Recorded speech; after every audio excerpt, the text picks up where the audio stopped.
ఇదంతా చాలా పెద్ద సబ్జెక్టు, మీకు తర్వాత నేను చెప్పడానికి ట్రై చేస్తాను. సో ఇవాళ మనం బేసిక్ ప్రోగ్రామ్ అయితే స్టార్ట్ చేద్దాము.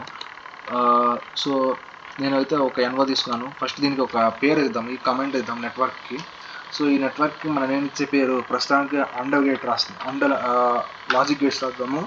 సో ఈ లాజిక్ గేట్స్లో ఫస్ట్ నెట్వర్క్ వచ్చి అండర్ గేట్. అండర్ గేట్ అంటే తెలిసిందే, ఏదైనా 2 అవుట్పుట్స్ కనుక 2 ఇన్పుట్స్ కనుక హై అయితే కనుక మనకు అవుట్పుట్ వస్తుంది.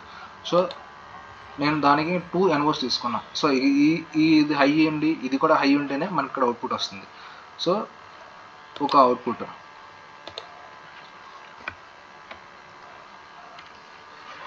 దీనికి నేను అసైన్ చేద్దాము. డైరెక్ట్గా మనం ఇక్కడ నుండి చేయొచ్చు. ఇన్పుట్ మనం ఇస్తున్నాం కాబట్టి దీనికి i0.0 అని ఇవ్వచ్చు.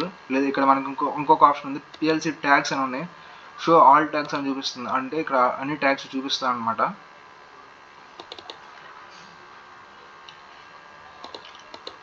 ట్యాగ్ నేము నేను ఏ అని ఇస్తున్నాను.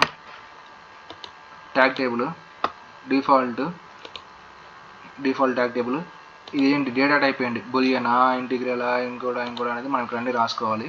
సో ఇవన్నీ ఏంటంటే ప్రస్తుతానికి మీరు వీటిని టచ్ చేయమాకండి, వీటిని డిఫాల్ట్గా ఉంది. యాక్సెస్, రైట్, విజిబుల్ ఇవన్నీ డిఫాల్ట్గా ఉంచండి.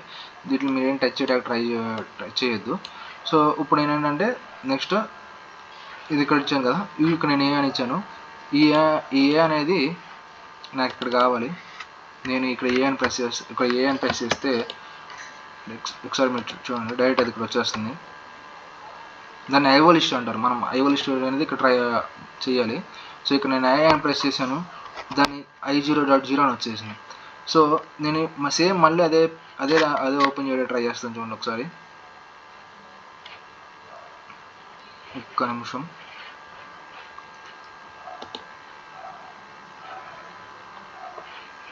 సేమ్ మళ్ళీ ఇదే ఓపెన్ చేసి నెక్స్ట్ బి ఇస్తాను. ట్యాగ్ బి అని ఇచ్చాను. నెక్స్ట్ ఇంకో ట్యాగ్ నేమ్ కన్వర్ట్ చేశాను, బి అనేది. అడ్రస్ వచ్చి దీనికి i0.0. సో దీనికి ఈసారి ఇప్పుడు నేను ఏం చేస్తానంటే, ఇందాక ఏ అని ఇక్కడ నేను టైప్ చేశాను కదా, ఇప్పుడు ఏ అని టైప్ చేయకోకుండా ఇన్పుట్ i0.1 అని ప్రెస్ చేస్తాను. i0.1 ఎంటర్ కొట్టగానే బి అంటే మనం ఏదైతే ఇచ్చామో దాని వచ్చేసింది. సో దీన్ని ఐఓ లిస్ట్ అంటారు. ఇక్కడ మీకు షో ఆల్ ట్యాగ్స్ అని చూస్తుందా, దీన్ని ఐఓ లిస్ట్ అంటారు. మనము మనకి ఒక బేసిక్ ఐడియా ఉంటుంది మనం ప్రోగ్రామ్ చేసే వల్ల, అంటే నీ రిక్వైర్మెంట్ ఏంటి అనేది దాని మీద మనకు ఒక ఐఓ లిస్ట్ ప్రిపేర్ చేసుకుంటాం. ఎప్పుడు దాని మీద మనం చేస్తాం అనమాట. సో ఇప్పుడు నేను అవుట్పుట్కి క్యూ ట్యాగ్ 1. సో మనం ఏం ట్యాగ్ అసైన్ చేయలేదు కాబట్టి అది ఆటోమేటిక్గా ఒక ట్యాగ్ క్రియేట్ అయిపోతుంది. సో అదే ట్యాగ్ 1. లేదంటే కనుక మనం ఏదైనా ట్యాగ్ అసైన్ చేస్తే ఏ బి అని ఇట్లా మనకు నచ్చిన నేమ్స్ అనేది మనం రీరైట్ చేసుకోవచ్చు. సో ఇప్పుడు ఇట్లా క్రియేట్ అయిపోయినా కానీ ఇక్కడ నుండి కూడా మనం రీరైట్ చేసుకోవచ్చు. రీనేమ్ ఏ ట్యాగ్ అని ఉంది కదా, సో ఈ ట్యాగ్ 1ని నేను క్యూ అని పెట్టుకుంటున్నాను. అవుట్పుట్కి చేంజ్ అని కొడితే ఈ ట్యాగ్ అనేది చేంజ్ అయిపోయింది. సో యాజ్ ఆఫ్ నో నేను ఒక బేసిక్ ప్రోగ్రామ్ అయితే డెవలప్ చేశాను. So and gate, normal and gate ఇది. సో దీన్ని ఫస్ట్ మనం రన్ చేద్దాము. ఫస్ట్ నేను కంపైల్ చేస్తున్నా. చూడండి, నాకు ఎప్పుడు కూడా ఈ ఎర్రర్స్ అనేది 0 ఉండాలి. ఈ వార్నింగ్ 1 or 2 ఉన్న మన ప్రోగ్రామ్ రన్ అవుతుంది.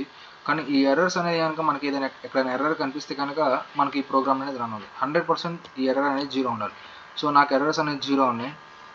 నెక్స్ట్ నేను ఈ డేటా మొత్తాన్ని డివైస్ ఇందాక ఆల్రెడీ మనం పిఎల్సీని ఎక్కడైతే సిమ్యులేట్ చేసామో దాంట్లో డౌన్లోడ్ చేస్తున్నా, లోడ్ కొడుతున్నా.